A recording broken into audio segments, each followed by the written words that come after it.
I will call this City Council workshop of April 22nd, 2025 to order. This will be both a physical meeting and a virtual meeting.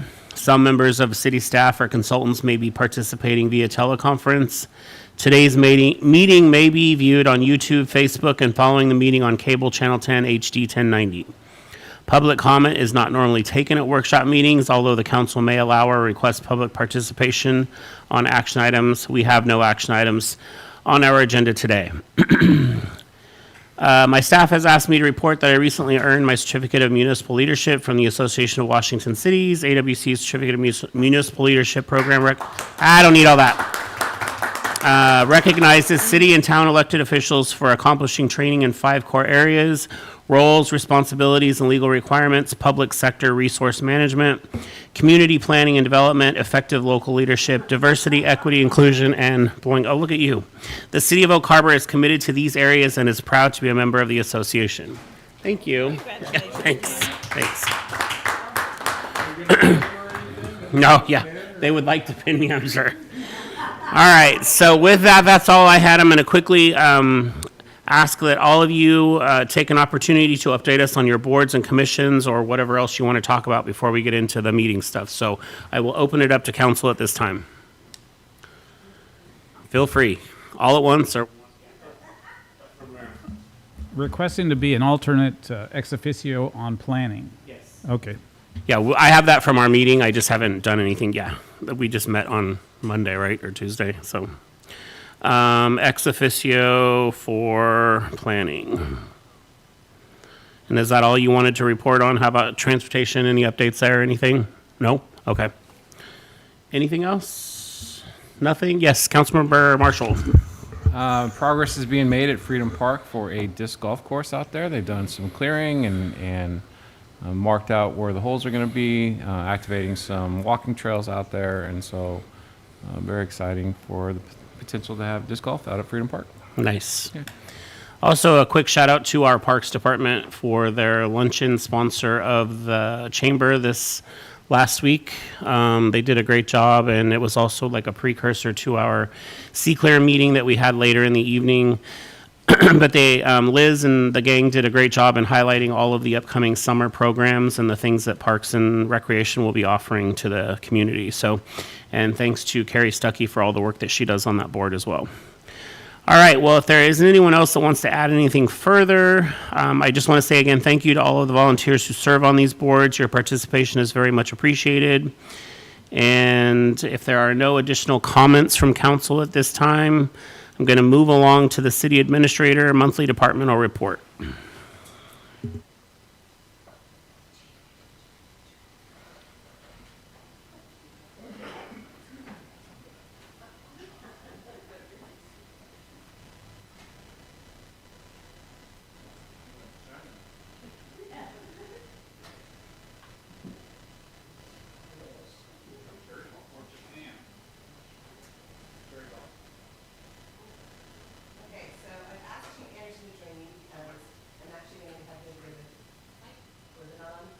Sorry. Ooh, thanks. So I've asked Chief Anderson to join me because we have some specific updates from the fire department that I want to make sure we're giving. So I'm going to turn it over to him to give an update on the ladder. All right. Yeah, I'll give an update on the ladder and the our other apparatus. There's been some Facebook posts, some questions that have been posed to the city on the status of our resources. I know we've had a previous conversation about the ladder truck when it went out of service, and we wanted to go back and look, is it wise to continue to spend, our taxpayers' dollars on an apparatus that is 33 years old, falling apart, and hard to get replacement stuff. But I want to talk about our engines really quick, because that was the last. We had a request that came in through email about the status of our apparatus. So we have 4 fire engines at our station, and we have 1 ladder truck. The frontline 2 fire engines, they're 17 years old. Our backup 2 fire engines are 28 years old. So NFPA has a standard that frontline apparatus are in service for 15 years, and then you replace them and they move to a secondary status. It's usually for 5 years, and under certain requirements or stipulations, you can extend that for another 5 years. So you're looking at the life of a fire engine about 25 years, with 10 years, those last 10 years being in reserve status. So again, right now we're at 17 for our front. line apparatus and 28 years for our reserve status. The good thing is we have 2 brand new units coming in. We have a Quint, which is a combination engine ladder truck, which was a wise move when you guys went that route instead of just a ladder truck, and I'll explain that. And then we also have another engine company coming in.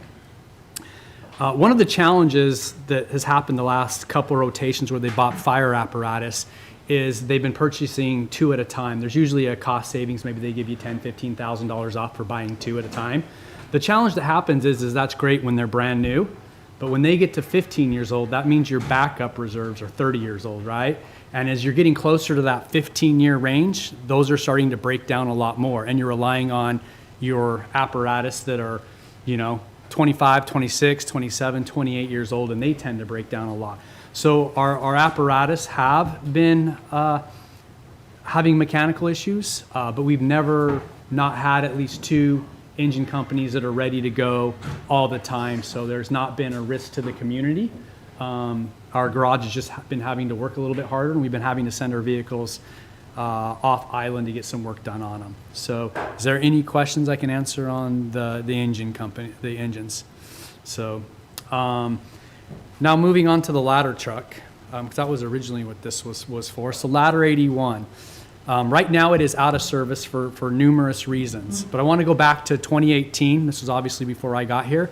Is the ladder truck failed its annual inspection. Every year we have to go through an NFPA inspection on it, right? So they'll make sure that it's safe, that everything's working all right. So for you that were on the board, you probably remember this well.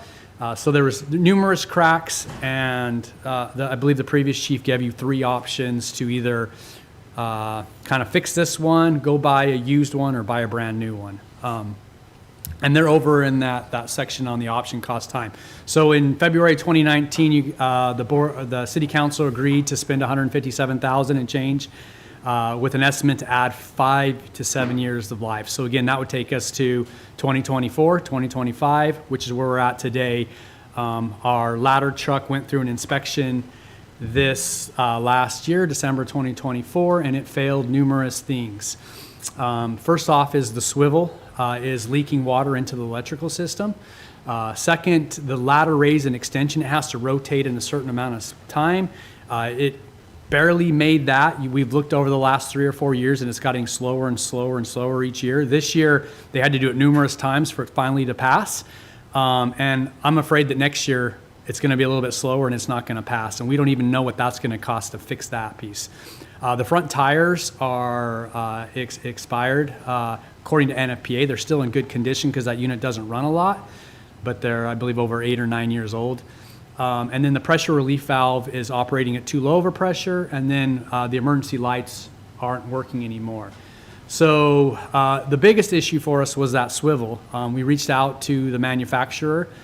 They were unable to get it. It's obsolete. We reached out to the Hydromotion who built the swivel, and they stated it's obsolete. They can't find it anywhere. The garage, we worked hard to try to figure out if we can get one from another unit. We were just unable to locate one. So Hydromotion said they can fly a team out.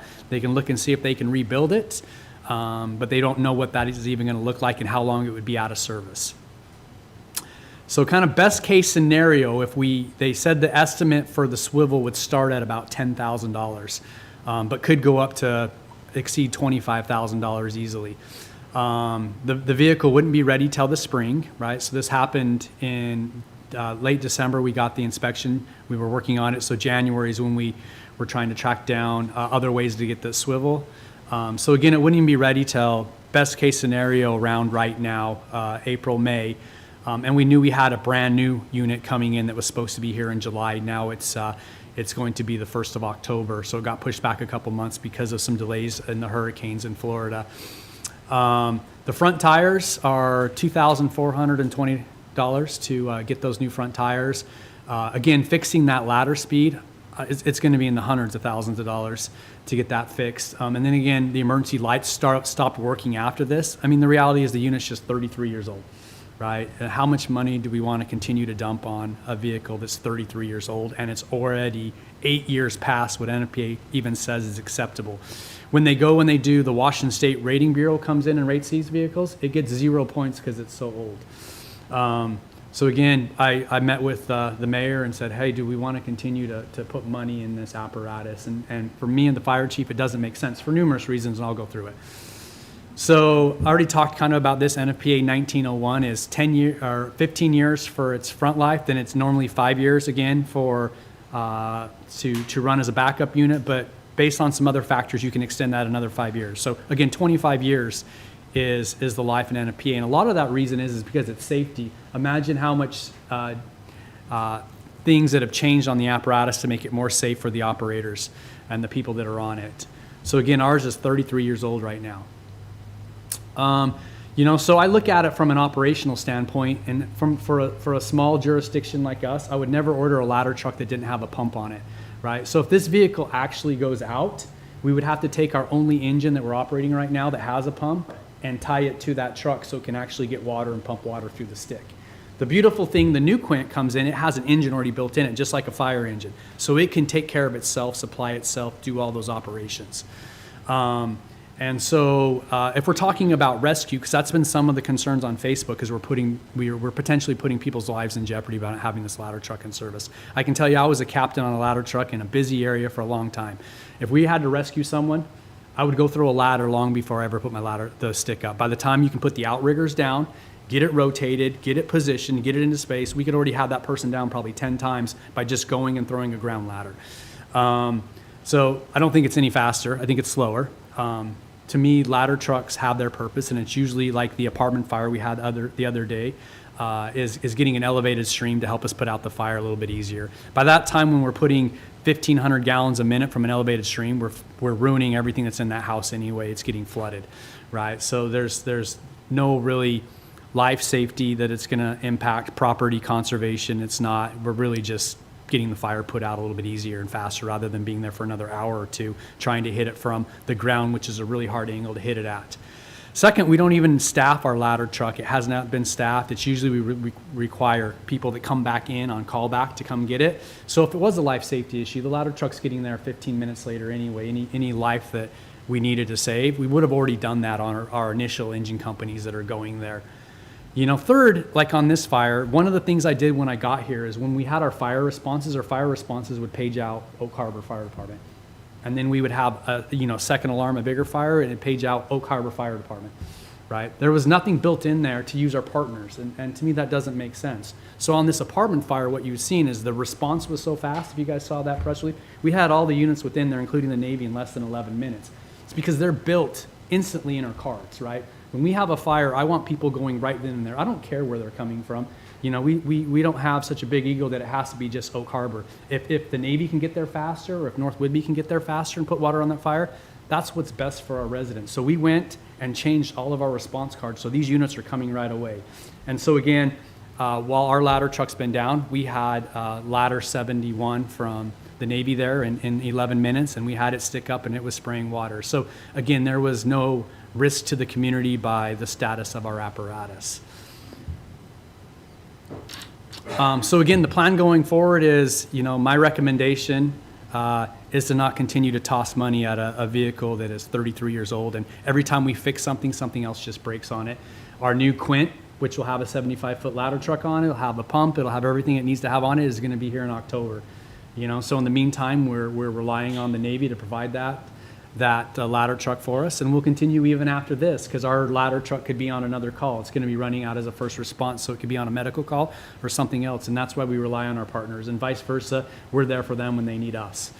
Our new engine is, again, they all got pushed back a little bit because these are being built in Florida, and we know Florida had a pretty bad hurricane season this last year, so it's going to be here in February, and we'll have 2 brand new apparatus, and then our 2 reserves are going to be 17 years old. And again, the plan that me and Sandra worked on was putting us on a pace where every 8 years we order a new apparatus rather than waiting 15, 16 years to get 2 new apparatus, and then our backups are 30 years old. So that's really all I have. I just wanted to provide that update. I just, if there was a risk to the community, a safety issue, you'd be hearing it from me immediately.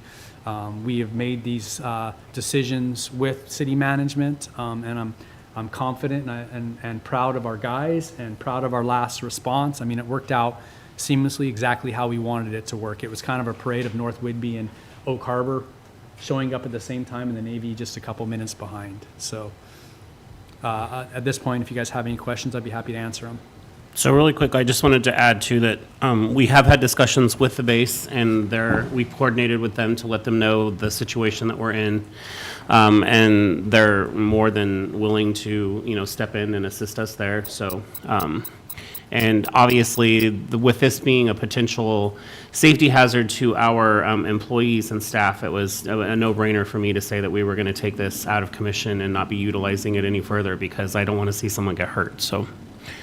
With that, I will turn it over to you for questions or comments. Mayor Pro Tem? How confident are we about that October delivery date? Pretty confident, yeah. So I've been in communications with them. So it may take, because we got to get it outfitted and the decals put on it and some other stuff. So it may take 30 days or so to get it in service and ready to go. But they're pretty confident. They're already, again, past the date, and so there's fines and stuff that come with it. So, but they're on pace. So we'll be having a group go back probably in September to do a final inspection on it. And so, Thanks. Councilmember Stuckey? Yeah, I just wanted to thank you for addressing it. You mentioned social media, and I've made no qualms about it. I'm a social media guy, and that is something I have seen on there a lot. I'm not suggesting that we respond to every social media comment as a city, but it is nice when something like that I've seen a few times, well articulated in many cases, having addressed here, because then if it comes up again, I can just, here's the link, here's the timestamp, so it's not me going through a bias or a filter of any sort. So I appreciate you guys kind of monitoring the social media stuff and responding to something like that, especially when it comes to public safety, because we just ignore it. People tend to read into it and make it bigger than it really is. So I really appreciate you taking that head on. Thank you. Councilmember Romero? Thank you, Chief Anderson. I was just wondering about the final disposition of the inoperative equipment or vehicle. What can we get any kind of credit for it, or is there any disposition of it? What do we do with it? usually they get auctioned off. I think the ladder truck, I think there's some more discussions on whether we want to use it in a non-emergency status. Again, the tires are fine when it comes to the DOT standard. The swivel's only an issue if we're pushing water through it, if we're not going to use it for firefighting. One of the requests we get a lot from the community is to hang an American flag, right? A big American flag, it seems like all the time. I can tell you I'm not a fan of hanging in a big American flag from these ladders because they're designed to always operate with the weight pushing down on it. We stick a flag on the side of it, and now when wind gusts put it torques the ladder. So I'd hate to take, $1.2 million ladder truck and stick a flag on it and have a gust of wind come. So I think that's a discussion that we're continuing to have. Is there value in keeping this? Because reality is if we auction it off, you're probably going to get about 10,000, maybe 15,000. So what's the value for you guys of having this out there, the Oak Harbor Fire Department out there hanging the flag? I think we don't need the emergency lights for that. Again, we need safe tires to ride on, but they're well within the DOT specs. And then the issue with the turning time doesn't matter because it's not an emergency vehicle, right? So really it'd be going back every once in a while, getting an inspection on the structural stability of the ladder. But again, I would make it to where no one can climb that ladder anyway. It's literally, we hook a flag on it, we raise it, we lift it, we put it up at the different events that are going around. If we decide to auction it off, then we kind of lose that ability. I would tell you, I would not recommend putting flags on our new ladder truck. Do you think that the original structural failure of the ladder was related to using it with flags in the past? Or do you think it implied or? I'm not sure. I know where my previous spot I was at, we bought a $1.5 million 100-foot platform ladder truck, and we had it up for 24 hours. We had a firefighter that unfortunately died after a fire, and we put it up, and that's exactly what happened. It ended up costing us $150,000 to get it fixed from a gust of wind. Thank and you. Talking to the manufacturers, that's not a one-time thing. So again, I'm not a fan of doing that with our new ladder truck. Yes, Councilmember Marshall. Thank you, Mayor, and thank you, Chief. I appreciate your attention to this. I guess the biggest concern that I heard from what you just said is our other apparatus are already beyond their scheduled lifespan. I we're ordering these two new apparatus to staff the new station, but our current station then has two apparatus that are 17 years old, and the expected lifespan was 15, if I heard you correctly. And then For frontline, For right? frontline, So the right. two ones that are 17 will become the backup. So again, they're within that 20 to 25 year period.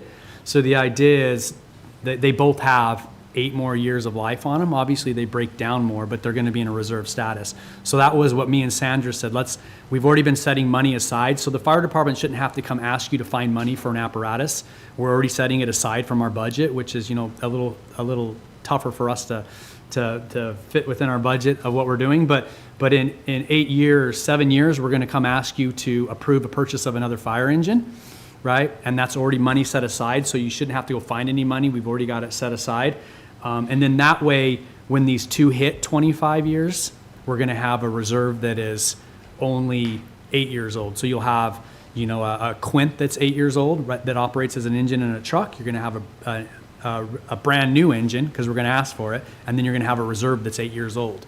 And so we're going to continue that process. So in another 8 years, so again, you're going to look at it, worst case scenario, if we continue this process, is you'll have an engine that's 9 years old, an engine that's 17 years old, and your first backup will be 25. That's the last year, and then it would go back to 1 year old or brand new, 8 years old, and 16 years old for your reserve, which puts us in a really good spot if that makes sense. Dave Goldman here. The reserve for replacements for the new Quint and the fire truck that were part of the levied lid lift were built into the vote, were built into the numbers that the voters approved when they approved the levied lid lift.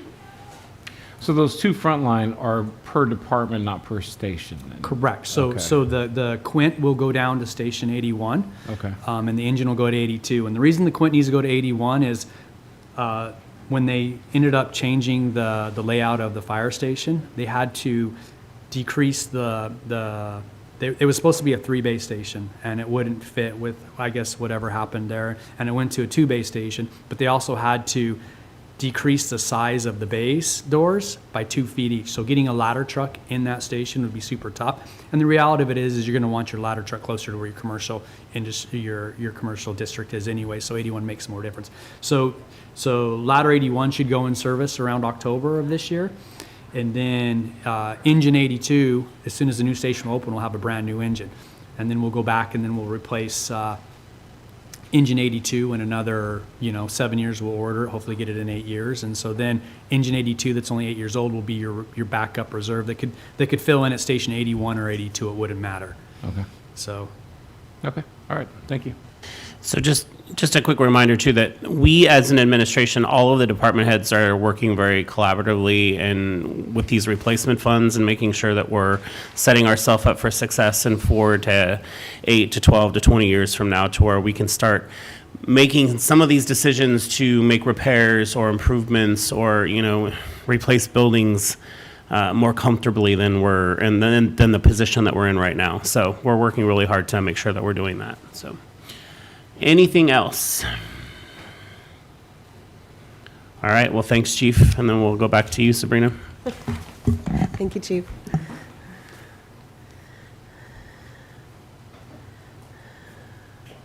Okay, so back to the regular update. We have some upcoming events that we just want to remind about. We have the Right Blend, Let's Talk About It, and it will be held on April 25th at El Cazador at 5:30 p.m. So we just want to make sure that people are attending that and welcome to come out and have a conversation with us. Then the next meeting of the Pathways to Stability Task Force, that will be a public forum, so we're inviting the public to attend and come have a conversation. And so more details about the location of that event will come up, but it is on May 13th. So we're just waiting for those confirmations. Then for staff events, we have the spring all-staff meeting, which will take place on April 30th from 1 to 3 p.m. at Fire Station 81. Offices for the city will be closed during that event from 12:45 to 3:15, and that's to allow our staff to attend. Then this is a huge shout out to Deputy City Administrator and Finance Director David Goldman. He has done an awesome job at advocating and getting through the REIT flexibility bill. This has been a huge lift. He's really worked through all of the bureaucracy that's needed to get something like this approved. He's worked very closely with Association of Washington Cities, and so we are very excited to see this go through. It is aligning and allowing some uses of REIT 1 and 2 revenues in a way that provides greater flexibility for us, so we're very excited about this. Then for advisory boards, we have pending applications have been reviewed for eligibility and will be forwarded to the staff liaisons and ex officios in order to schedule candidate interviews. This is part of the improvement to the process that you as council have requested, so we are working forward in that process. The application has already been updated on the website, so we are just working into getting those positions filled. And then the Comprehensive Emergency Management Plan, Fire Chief Anderson has been working with Island County Emergency Management in conducting a series of FEMA trainings countywide. There's one going on today, so we appreciate him being here today because that has been going on since yesterday. And then there's some elected officials and city leadership are required to attend the G0402 NIMS overview for senior officials session, which will be offered on June 17th from 10 a.m. to noon and on August 1 to 3 p.m. The Executive Services Coordinator, Mikhail Finkel, can assist you in reserving your spot for those. It is very important. I myself have been to some of these classes, and it's super helpful because it provides guidance on what your role is, how we all work together in these events, and what we need to accomplish as a city. So I highly recommend getting signed up for those. And then with that, that is all I have, unless you have any questions. Any questions for Sabrina? Yes, Councilmember Stuckey. I noticed your normal stuff wasn't in the packet. What specific normal stuff, sorry? All of it? Oh, were there extra documents? There was a technical issue that happened, so Mikhail is trying to get that corrected so that she can get that to you. So we're going to email it to you. Sorry, I forgot. No. We had a little technical issue when we wanted to get the packet out by the requirements. That's okay. Sorry, that's why I was like, wait, what? No, that's good. Like for me specifically with the permits, probably one of the most common questions I get is, hey, what's going on with that? And I like just, instead of me research, just saying, here it is. So that, yeah, I've noticed. Yeah, we unfortunately, when she was trying to group the packet, we had problems with our Adobe PDF software. So she is working on getting that resolved. We also found out that we had done all the steps we needed to with Adobe, but Adobe had changed some of their billing systems. So it actually delayed some of our tools working. So she's working to resolve that, and then she'll get that out to you. And Sabrina, if I could just interject, Mikhail did put that out on Friday. It didn't go out with the packet. I sent a message to council to let them know that that had occurred. And she was able to put it on the calendar version, your shortcut version online. She was able to enter it so it attached to the calendar. So it was there for that. But it's not on the, because I'm just pulling, when I get here, I just pull it off the website. It's not on there, though. Correct, Okay. That's correct. It is on from our homepage. If you go to the calendar and you click on it, you should be able to pull up the entire packet there. We'll send out a link for that so that you all have it. Any other questions for Sabrina? All right, thanks, Sabrina, for your report. We will move on to finance, and we have a report from the Whidbey Animals Improvement Foundation annual report, and here to discuss that is our finance manager, Chaz Webster.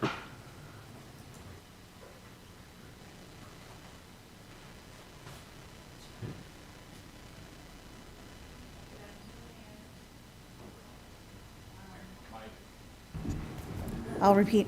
Good afternoon, Mayor, Council. I'm Chaz Webster, Finance Manager. I'm joined by Cinnamon Hudgens, WAIF's Executive Director, who will walk us through the details of the report shortly. We also have Donna, the WAIF Manager, along the back row there, and Jenny, our city's licensing champion, here to assist with any questions. But before we begin, I'd like to provide a brief overview. The city entered into a contract with WAIF to administer our animal licensing program with the goal of improving service delivery and increasing accessibility for our residents. The contract was signed in June of last year. It is a 3-year contract. It's up for renewal on December 31st, 2028. Since August 1st of last year, WAIF has managed the licensing operations through 2 physical locations, the Coopville Animal Shelter and the Oak Harbor Cat Center. Both sites offer in-person services during regular business hours and weekends.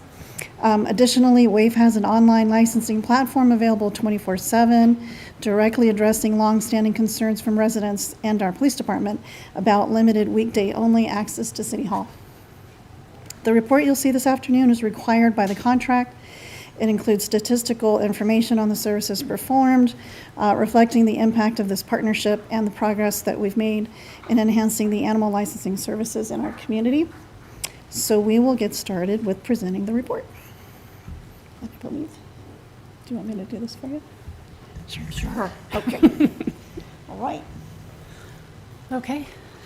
How do we should? So we started this in August of last year, and so we only have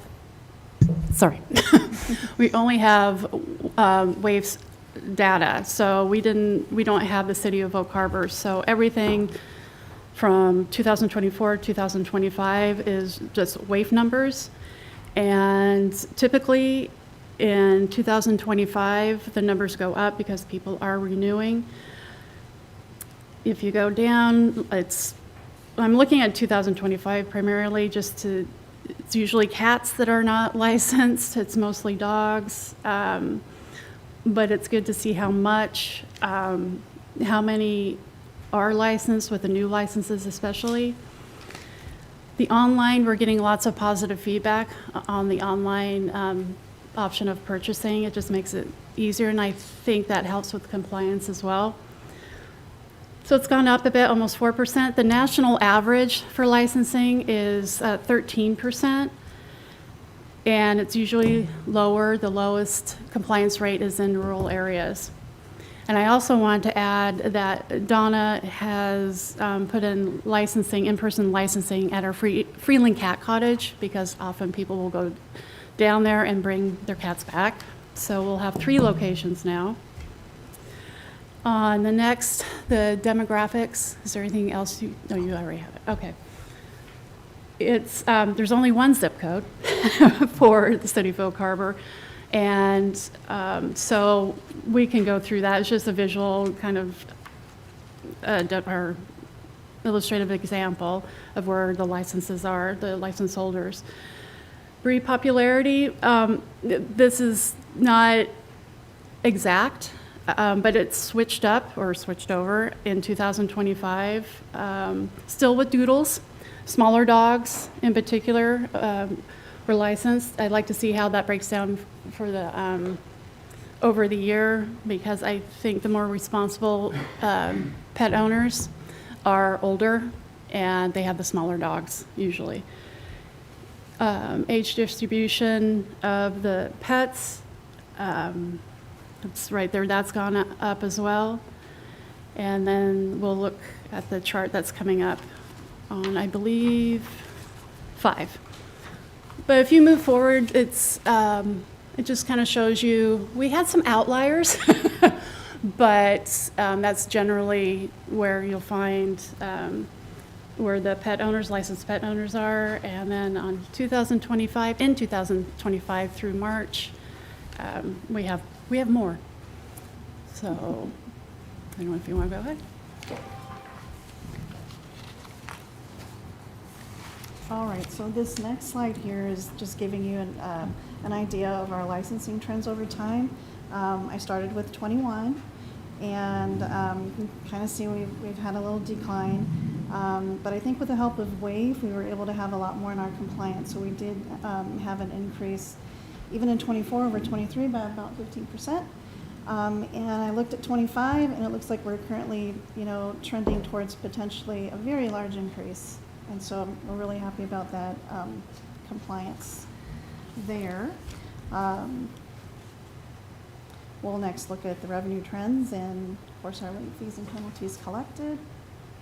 So here gives you an idea of, again, from 2021, yeah, we did a little bit of a decline on our revenue, but with the help of WAIF, we have increased that now over 23 and 24 by about 31%. And it looks like we are currently trending to a 39% increase in our revenues. And regarding our late penalties, we did have an increase about 6% over 2023, but in 2025, it does look like that has dropped, but I believe that's due to the compliance. Again, it's to the 24/7 online and 2 locations available over the weekend that are helping to improve the licensing requirements and lower the number of fines and penalties that are being charged. Yeah. Alrighty. Let me get that up.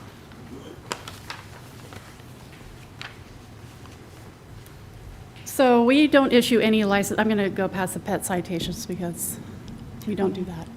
I don't think I have ACO Woodward here. Okay. Okay. But we don't issue any licenses without proof of rabies vaccination. As for microchip, that is not connected to the license part of our database, so we don't have that currently. Trying to figure out how we can do some programming with our website to attach that. It's not that it can't be looked up, it would be looked up on a different screen. It is tracked, but just not together. Let's see, the lost and found reports. That's actually, I feel that that's pretty low. Adoption versus licensing, in comparison, that's not kept, that's not recorded at the national level. And it's really for the spayed, neutered, and intact pets, that's actually people who have spayed, neutered, that's increased. So basically, it's almost double the ratio in 2024. So that's a good sign. And this is an estimate. This is from the American Veterinary Medical Association, kind of estimating the number of households and number of animals in the household. So there are approximately 3,900 households in the city have dogs. Almost 2,600 households have cats. How many of those households have dogs? About 5,700 households have dogs, or the number of dogs. And the number of cats in these households for almost 4,100. I'm thinking that might be a little high, but it kind of it gives an idea of what's out there and working, and that's what we base our compliance rate on, which is about 4%. Okay. Does anyone have any questions? Great, thanks. Yes, Councilmember Wiesner. Thank you. Yeah, appreciate the report. You know, in my mind, you know, we're probably not capturing yet all the people who are willing to come into compliance, which is the first step of the program. I would think, you know, getting that website out and maybe even having it printed on our future utility bills instead of having a stuffer, right? Actually having something on the utility bills that go out to every person in the city. Reminding them that it's quick and easy for the website, because this has not been, you know, getting pet license has been a little bit difficult, you know, up until now. And so I think this is a great opportunity for us to capture those folks who want to come into compliance by making aware. And then, are you taking that data as you receive it, somebody coming in through the web portal, and are you keeping it and using it for any sort of a reminder system or a system moving forward? Because I see that's how we Right. build on this, right? And we build on this voluntary compliance, right? By making it as easy for people as possible, not only supplying the link, but sending them a friendly reminder when their pet license is expiring. That's what we want to increase the outreach with that. We didn't have the list of pet owners in the city of Ville Carver prior to, well, we don't have access to that.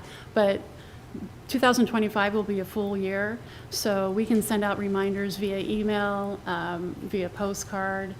We can do that starting in November of this year. And just, you know, save the date, they'll go on sale or something. But yeah, we need to do that too. And then educate also what the licensing fees go towards. So yeah, that's part of it as well. We just want to increase the outreach more. I think on the utility bill would be great. Yeah, well, yeah, and again, let's face it, until we've reached a point where we're satisfied that voluntary compliance, we max that out, it's really hard to, put any sort of hammer down to try and, force the additional compliance, right? And so, this is certainly the first step, and like I say, if we can just keep the thing compounding, we could find ourselves all in a good position. I see the chief back there agreeing with that, so. All right, well, thank you, I really appreciate the report. Yeah, thank you. Thank you, Councilmember Wiesner. Councilmember Stuckey. Yeah, I think getting the information out is key, because a lot of people probably don't realize you're supposed to register your pets. I just recently registered my 2 cats, but, Chief can come after me. My last 3 pets I didn't have registered. 2 questions. They're licensed now. The short version, could you quickly give the benefits of registering your pet? I mean, I can see how someone would be like, this is just a tax. This is just an arbitrary tax. Yeah. What are the benefits? Like, why should I register my pet besides being compliant? Theoretically, it will keep a pet out of the shelter if that ACO has access to our database 24/7. So if they pick up an animal with a license tag, they can just look up that license tag into our database and just reunite that pet with its owner and keep it out of the shelter, because we're over capacity on dogs for right now, but it just, in a shelter environment, kind of stresses out animals. So it's good to just get the pet quickly reunited with its owner. So that's the main part, is just getting pets home as soon as possible. Now, it does help pay, for animal control, and sometimes that just doesn't appeal to people. And the primary reason is just so their pets come back to them. Yeah, I'll add public safety also, because the pets are required to have the rabies vaccine. And then also there is a limit on how many pets you can have in your household, so there's a control in the amount of animals there. And then you get the discount with the spay or neuter. So there's that angle too. That's kind of why I waited to register mine, because the spay and neuter. What is the limit per household? 3. I think it's 3. Was it 3? 4? I thought it was 3. It's Okay. Does the fire department, if I register my pets, does the fire department know that? Like, if there's a fire in my house, do they know that I've got multiple pets in my house? Oh, WAIF has stickers that people can put on their outside decals that people can put on their windows. Maybe there's a way that we can. Yeah. We have key tag. Yeah, we have key tag or cards with key tags. So they have that. They have a business card and they have stickers that they can use. And last question. This one might be for Chief. I did see in 24 there were 8 citations for unlicensed pets. Was that due to a rabies or something brought that on? We're not going into homes and looking for this. So what were those? What would someone be at this point getting dinged for having an unlicensed pet for? Yeah, often that is dog bite investigations. So we'll have a dog bite that occurs. Somebody ends up at the hospital, or a neighbor makes a complaint, or somebody reports that their child was bit by a dog, somebody like that. And so as we do the investigation, we do look at licensing, and then we do provide some infractions for those people that failed to license. Often there's warnings that are given with a time limit to comply with the licensing. And what we found with WAIF, because they are such a great partner of ours, that compliance keeps going up, and that infraction enforcement piece goes down. I do want to add really quick, that the animal control officer does manage all of the potentially dangerous and dangerous dog list. That is not managed by WAIF, and that requires looking at the shelter location at the residence, making sure the person has insurance per our Oak Harbor Municipal Code, and then making sure that there also is education that the owner and handlers understand for those dogs and what the restrictions are. So currently we have about 20 dogs in our city limits that he manages, and the fact that we have WAIF doing all the licensing piece has really helped out utilities, and has really helped out the police department as well. So no dangerous cat list. Okay. Appreciate that. Thank you. And point of clarification, it is 3 cats or 3 dogs over 4 months. That's what the rule is, so. Did you have something, Councilmember Romero, that you wanted to share? No? Okay. Anyone else for the good of the order? So I just had one quick question. Is there any way for us to partner with local veterinarians so when the dogs go in for vaccinations, they pay the licensing fee at that time? You can answer that. We've done that in the past for the county. It's really difficult for financing because we have to have somebody go to the clinic and pick up the funding, and then we have to enter it. Where they just do it online, it's straightforward and right there.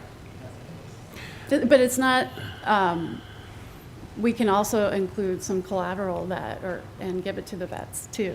Put a QR code, put the information Right, on that's, there. and that's where I'm saying, I mean, if we could utilize even the education piece of it because until I took this job, did not know that we were supposed to be licensing our pets for the city either. So, that I did not know that. I just assumed that when we pay all the fees, when we go to the vet for the rabies and everything that we pay, I thought that took care of everything, so. Okay.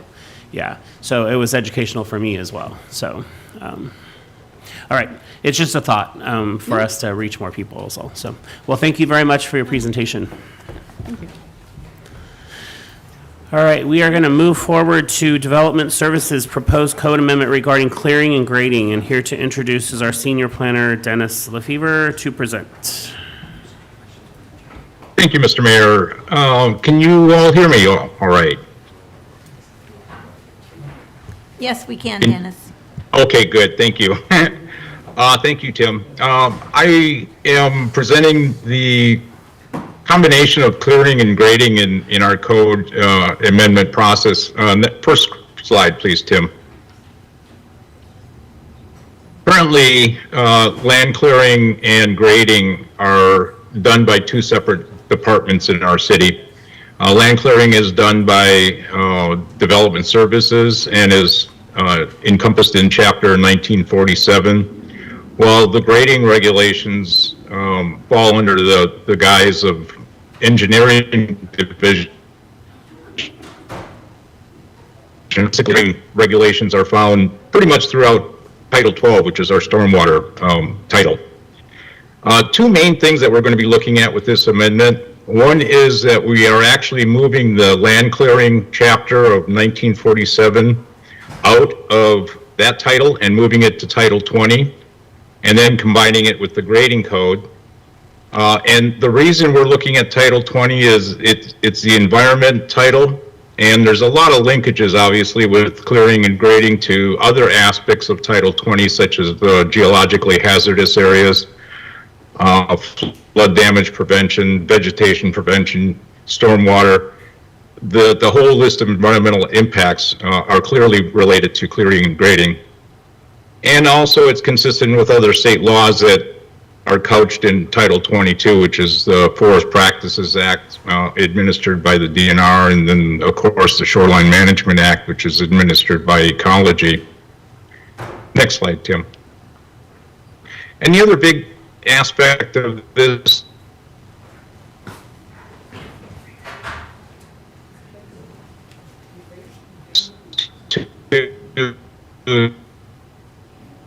since right now it's administered under Development Services and Public Works, we're going to be looking at that.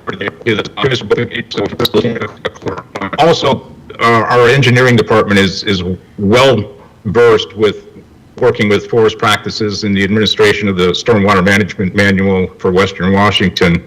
So it's basically we're moving everything into one shop here. Next slide, please. As we presented back in January, kind of the overview of what we were looking for, what I included in your packet was a draft review of the new chapter, which will be in title number 20. Actually, chapter 2015 is what we're going to be terming it. So this was the opportunity for you to take a first pass look at the red line draft of that version. We have a couple other steps that we need to engage in yet. We're just finishing up the SEPA checklist for this. Obviously, we'll give Commerce their 60-day in order, our relation will be worked with.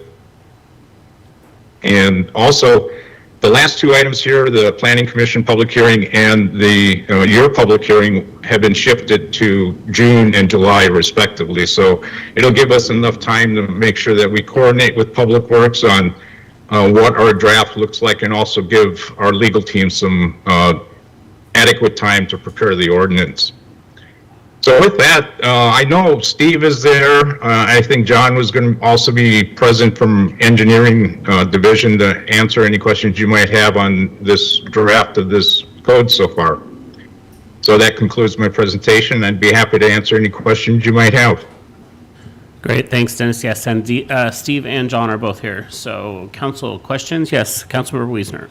Thank you, Mayor.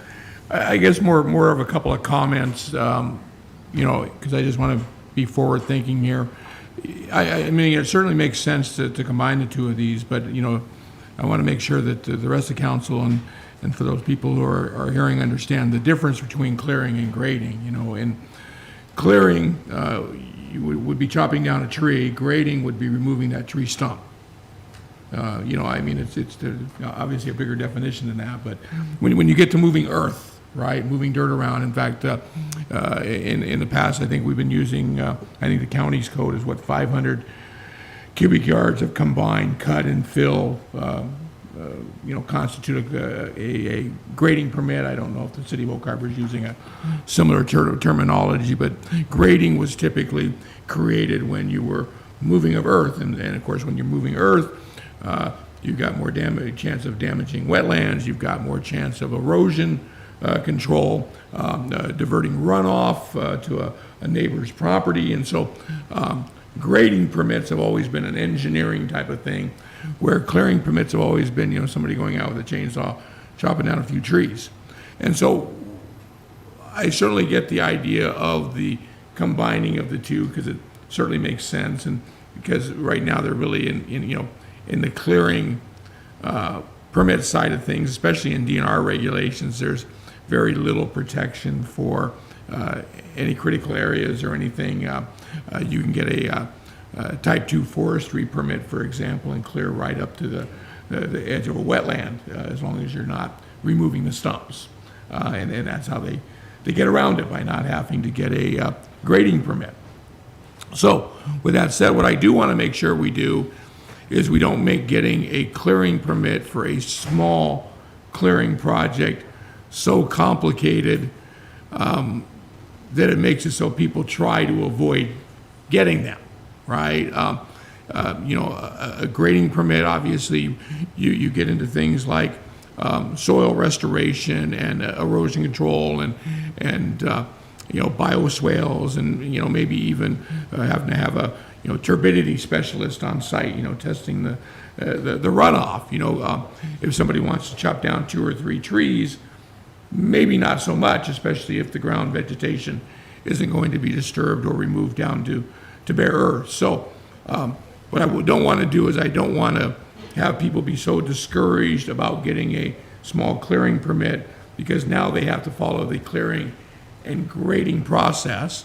And I think that's something that could be controlled internally with our application process, in understanding that there's just going to be certain things on that clearing and grading permit that aren't going to apply to a small clearing project, and we shouldn't, you know, expect that every blank on this clearing and grading permit would be filled out if you know, there was a minimal or no disruption of bare earth. So that's just my 2 cents. I think it's something we can, you know, handle internally, obviously, but again, I don't want to take honest people who are willing to go through the process and turn them into criminals by making the process so, you know, encumbering that it can't be done. And the only negative I can see to this whole thing is for those smaller projects that would have been smaller clearing projects, that would have been literally rubber stamp projects, are now clearing and grading projects, which is a little bigger process. And you know, like I say, hopefully internally we can maybe streamline that for those smaller clearing projects. Thank you. Thank you very much. Anybody else for the good of the order? Yes, Councilmember Romero. Just a matter of information, when these edits were and revisions were made, did you discover any conflicts between the two originals or duplications? Not at this point in time. There are some areas, as you can see by the draft, that we still need to vet out through the engineering division, the more specific grading regulations. So that's why I opted to include a little bit more time in our process. But other than that, no, not at this point in time. I've not noticed any duplications. Thank you. Anybody else? All right, well, thank you very much, Dennis, for the presentation. Thank you. We are going to move on to the 2025 Comprehensive Plan Major Update, and here to introduce that is our Principal Planner, Rajesh Kamak.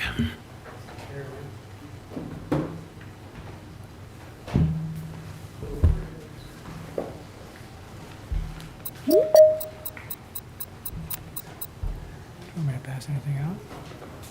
We'll ask him. Good afternoon, Mayor and City Council. Rajesh Kamak, Principal Planner, and here's... David Cool, Development Services Director.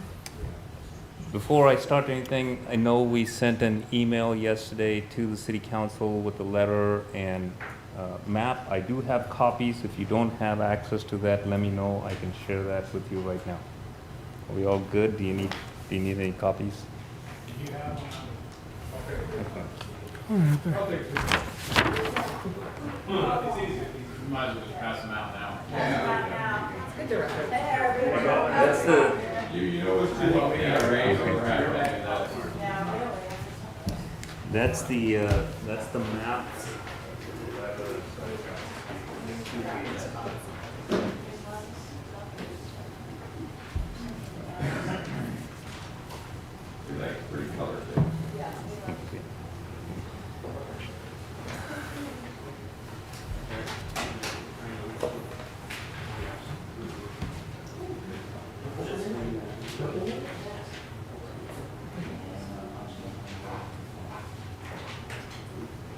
All right. So I'll keep my I don't have a very established presentation. If the City Council has questions or discussion topics, we can talk about it. I do have some of the map in slide formats that we can all discuss that. But I think our goal primarily in this letter was to try and convey to the county that we'd like to move ahead with our comp planning, establishing the targets that they have shared with us, that we have changed our land use options, which I think was included in the packet, and we discussed it at the last workshop in terms of increasing density and increasing heights. And I want to mention that the copy of the land use options memo that was in your original packet does have the City Council input from our March workshop.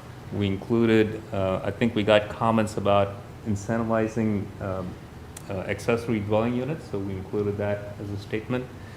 And also included statements about the possibility of considering rezoning to R1 properties to R1, R2 and R3, which exists currently in our land use options. So that has also been included.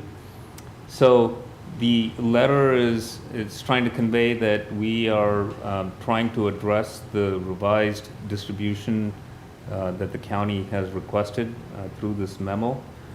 The letter also states about inclusion of the UGA expansion maps. These are just proposed areas that the city is proposing to the county for consideration. They are the ones that make the ultimate decision on where that line is. We talked about at the March workshop about how we arrived at that acreage using the county's recommended density for that. The map also includes input from the City Council from the March workshop on the Swantown property. If you remember, The draft map that I shared with the council at that time did not have that acreage. We talked about it. I said why we deliberately left it out, because it wasn't contiguous and it had lands that had LRS lands of rural significance in part in there. But council had recommended that we do add it into our proposal, so we have done that as well.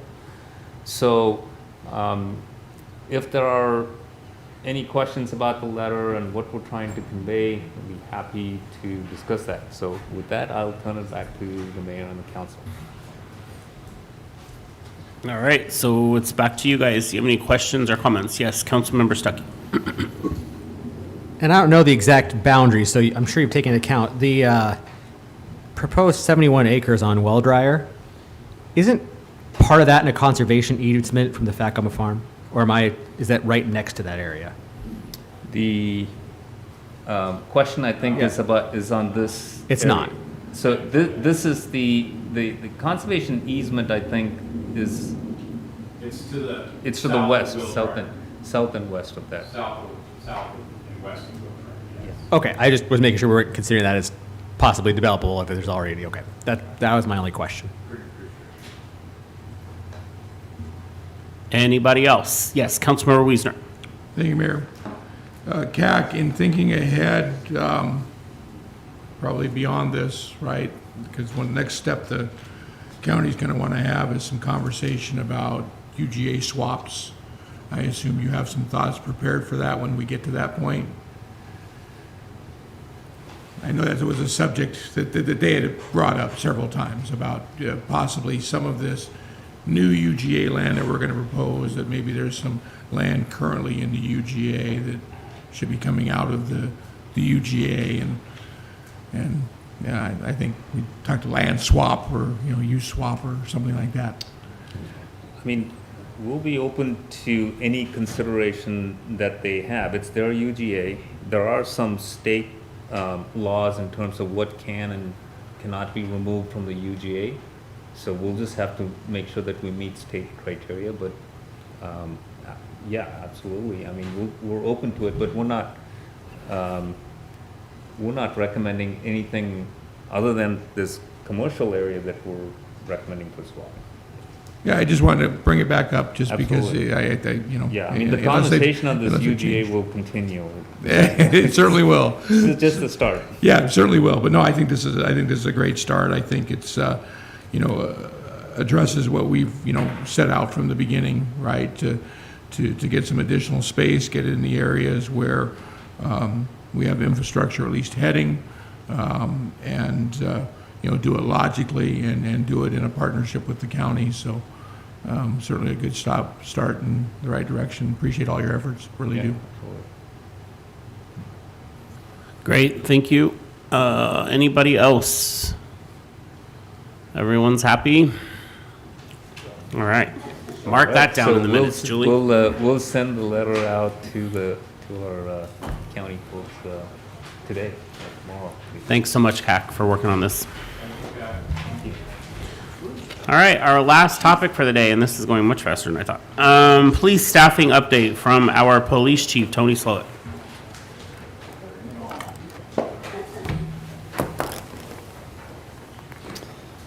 Good afternoon, City Council, Mayor, Chief Slowick. I'm here to present a staffing update. So background of the staffing update is that February 2024, I presented a proactive policing study that was performed. And through that, we identified some needs for the police department. Part of that needs were hiring new officers and reclassifying some FTE positions to lieutenants.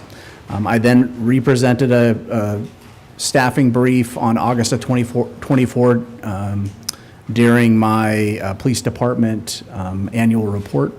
And again, part of that was reprogramming the captain to deputy chief, and again, our two FTEs to lieutenants. And then the with city council approval, we applied for the 2024 COPS grant, and we received funding for 5 new positions. So We appreciate all the support of law enforcement and public safety in our community. So what we're talking about today is my briefing that we are moving forward with the command staff realignment. So the plan is on July 1, we would reprogram or restructure Captain Barton's position from a captain position to a deputy chief position. This is, as you can see there, the realignment as part of a restructuring for span of control, improving our operational oversight and efficiencies, repositions our department for sustainability in our region as we work with our regional partners on several different task force. The other part is reprogramming or reclassifying our 2 FTE positions to lieutenants. So at the end of 2024, this was our police staffing. As you can see, the positions that are under training sergeant that are in light blue were the positions that we intentionally didn't fill as part of this FTE reclassifying for lieutenants. Currently, this is our police staffing where we are currently at. In this, you will see that we have added in those 5 new positions. 4 of them are technically under our operations side for patrol. One's our drug detective, but all 5 of those would be entry-level positions, and those are funded through the COPS grant or a portion of that. And as we're talking about this restaffing or reclassifying are these 2 lieutenant positions is what we're going to reclassify those FTEs as, and then our deputy chief, which is our number 2 position. And then just like last year, I gave you sort of a future goal of where we're trying to head. This is where eventually where I would like to move us to, which is having an office manager and an accreditation manager that supervises staff. So that could be a year, 18 months, something in the future. I just want to note really quick that none of these future or current staffing changes are FTEs. So I'm not asking for new staff. So what does the deputy chief do? Deputy chief is our number 2 in command. It clearly defines that by the title position. The change better reflects the responsibilities that Captain Barton's serving and allows other agencies to understand where what his authority is within the organization. I believe also it helps with our strategic plan as we look at our operations and where we're headed as an organization and how we provide some succession planning. So within that position, there is a pay scale change, which changes non-represented range, which is current captain position is R, changes it to S. There is no funding impact that we have in 2025. The 2026 funding impact is minimal and would be within the police department's budget. For the lieutenants, these are unfilled positions. We intentionally have not filled these positions. These FTEs, there is no impact for our budget for 2025, but they are non-represented, so they're not in the union. We have discussed this with civil service and with the union, these positions would be in the non-represented pay scale range Q. And that there is an impact for funding in 2026. The reason there's a range there, it all depends on where the person or the 2 people start their pay scale based off of what we have budgeted for those, the current FTE pay scales. But we are looking at intentionally saving those funds within our budget for 2025 and carrying those funds forward with a budget amendment for 2026. Additionally, we do have scheduled testing dates for the lieutenant positions. It's July 29th through 31st. Actually got modified today. It's the 30th and 31st. It's only 2 days of testing. We're expecting to have up to 8 candidates for testing, and those could be internal or external candidates to the police department. So as we talked about funding, the estimated cost associated with the realignment in 2025, including salary increases and acquisition of 2 new vehicles. So I will need vehicles that are currently not in our fleet. I would be bringing those vehicle requests at a future city council meeting for purchase authorization. The purchase for those vehicles will also be out of the 2025 police budget, so I'm not asking for new funds for that. And at the end of the year, I would be asking for a budget adjustment to move funds from 2025 through 2026. So here's a summary of all the things that we just talked about. And I am happy to answer any questions that you have. Great, thanks, Chief. Thanks. Yeah, Sergeant Krasinski took that. Great job. Questions, comments from council? Councilman Romero? I am absolutely delighted about this upscaling of your manpower and your personnel to bring even ever more effectiveness to our community. And I know that your professional leadership has made it possible. I know we've had discussions, you've got a great thought. So I just appreciate the fact that we can keep the bad guys. If we can't bring them in, we can keep them on the run, maybe send them to downtown Seattle. Thank you. Yikes. Okay. Anybody else for the good of the order? Nothing? All right. Thanks, Chief. Thank you very much. All right. Well, there being no further business, the City Council workshop is adjourned at 2:10 p.m. then.